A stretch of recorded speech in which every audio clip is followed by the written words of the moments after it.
How do you start your morning?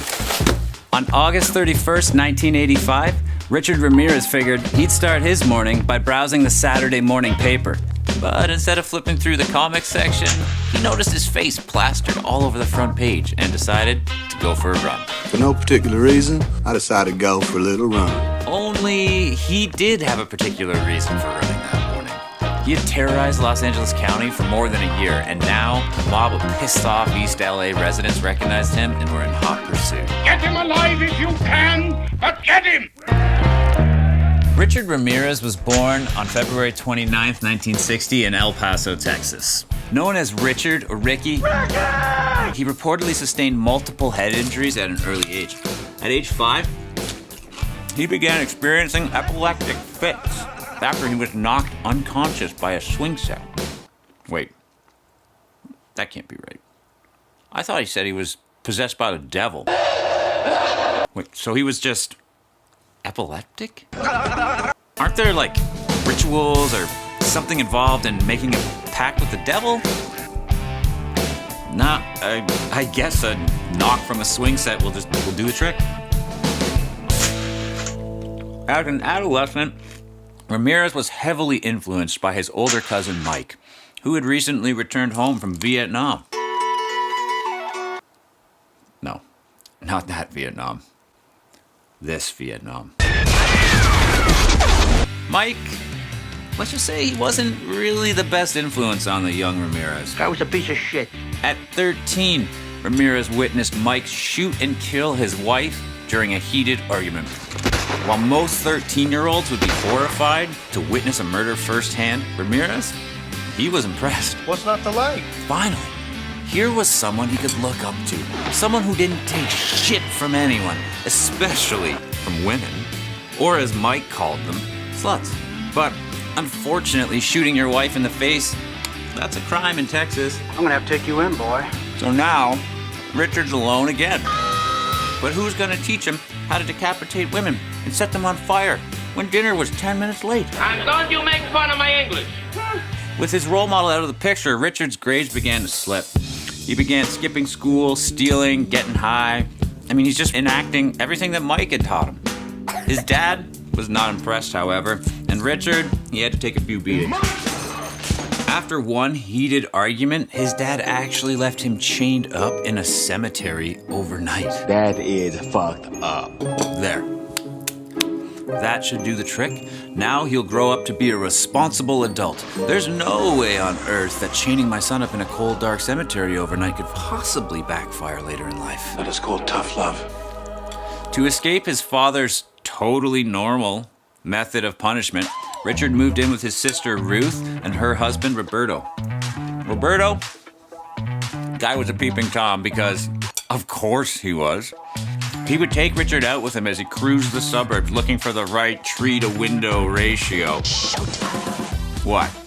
You don't go around peeping through windows, jerking off to unsuspecting women with your sister's husband? All right. At age 17, while working at a Holiday Inn, Ramirez finally decides to take Prison Mike's advice. I'm Prison Mike! And try his hand at sexual assault. Naturally. He snuck into a woman's room and attacked her while her husband was parking the car. But as parking a car only takes all of what? I don't know, maybe 3-5 seconds? The husband comes in and he sees what's going on and basically beats Richard Ramirez to a bloody pulp. And unfortunately, getting his ass handed to him didn't even deter him. Not to mention, the charges were dropped when the couple refused to return to El Paso to testify. He soon moved to California and began cultivating an interest in Satanism. What followed was a spree of brutal rapes, murders, and robberies, leaving dozens of victims in its wake. Clean up on aisle 5. Now, Ramirez was good at a lot of things. He was like a jack of all trades when it came to murder. He could stab, slash, shoot, dissect, and cut your eyeballs out in the dark without night vision goggles. But whether it was the devil worship, the extremely poor hygiene, or the fact that he transformed a graveyard into his bachelor pad, he wasn't very good with women. What a creep. Ironically, after the guy was captured and put on trial, women started throwing themselves at him. Many are begging for his attention and his affection. Granted, I wouldn't exactly call them prizes. One is a small-time porno model named Kelly Marquez.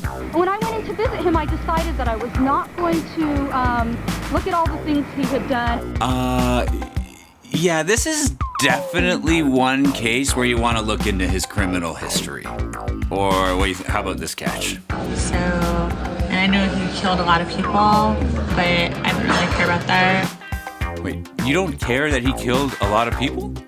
Murdering 14 people is just like a slight character flaw to you? I didn't really care about that.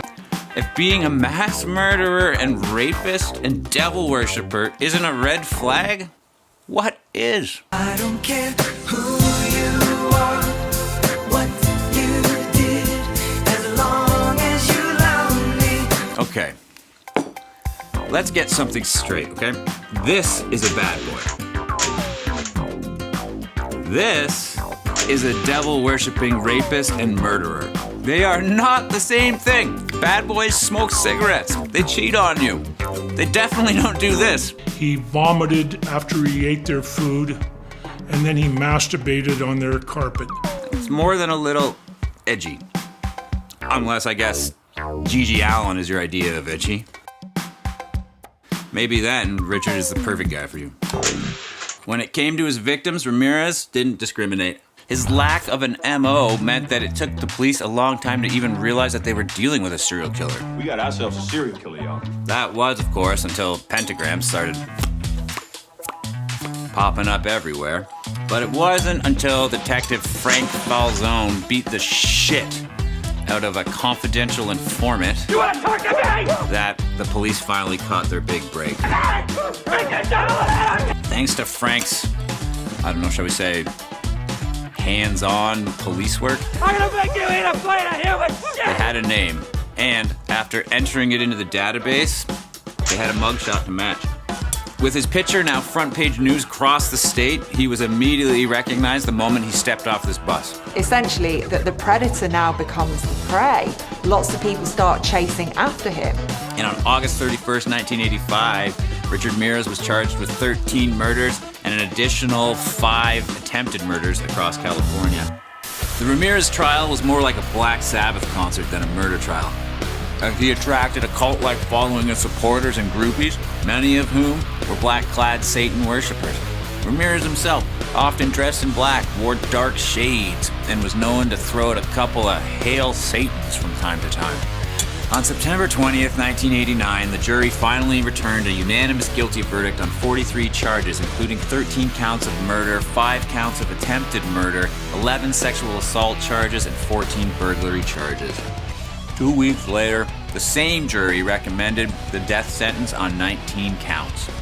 Leaving the courtroom, Ramirez had one final thing to say to the media. Big deal. That's always went with the territories. I'll see you in Disneyland. But instead of going to Disneyland, he went to San Quentin for 23 years. Richard Ramirez was formally sentenced to death in the gas chamber on November 7th, 1989, but died of complications related to B-cell lymphoma at Marin General Hospital in Green Bay, California on June 7th, 2013. So what do you think? Did the devil make Ramirez commit his unspeakable crimes? Or should swing sets be banned? Let us know in the comments below. And remember, make sure you murder that subscribe button and hit that notification bell because we have new content dropping all the time. And if you can't get enough, you can also hop over and follow us on Instagram and TikTok for even more killer content.